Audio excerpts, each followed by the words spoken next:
Welcome to my channel. 5 construction workers were sent to seal off an old, decommissioned tunnel running beneath the Appalachian basin. They didn't talk much about why it was shut down, only that the air was bad and the acoustics were strange.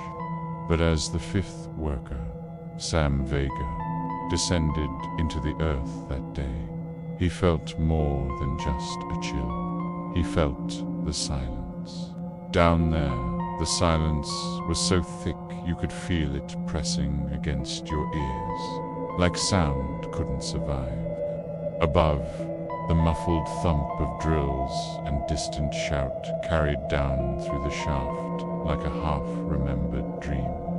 Below, the silence was absolute. On the second day, as he and the 4 other workers were sealing the last access shaft to the tunnel, he heard something. It was hard to place.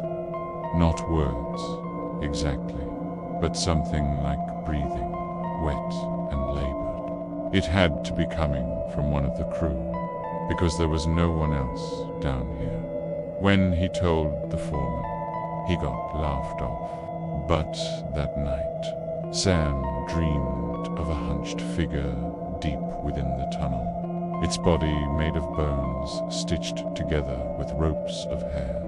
It didn't speak. It just opened its mouth, and the silence spilled out like black water. By day 4, the walls started bleeding. At first, it was faint, just rust, maybe, but it spread.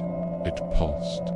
One guy started screaming about voices in the concrete. Another grabbed a pickaxe and started digging at the walls until his fingers snapped off. He grinned through it like it was a gift. Sam stopped counting the days after that. Time didn't matter down there. There was only the silence and the growing darkness, punctuated by the drip, drip, drip of water and the scrape of their drills. Then he found those carvings, the names etched in circles behind a collapsed panel. None of the crew had known about them. His name was among them. He never told anyone he was going down here. No one would have believed him anyway. But down here, the silence wasn't just absence.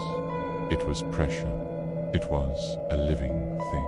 And then the power went out. Darkness. Absolute, suffocating blackness.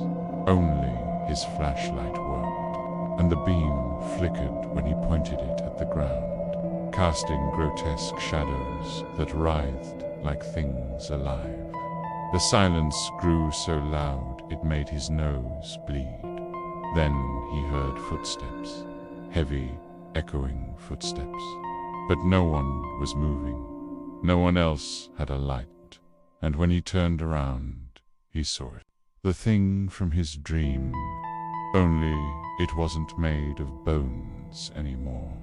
It was made of the crew, their mouths sewn shut, their eyes gouged out, but they were breathing loud, wet, guttural breaths. It turned to him, and the silence stopped. Everything screamed. He woke up alone. The tunnel was sealed. There was no sign of the crew, no trace of what had happened to them. But on the wall beside him was a final message written in dust across the exit. You hear us now, and in every silence since, he does.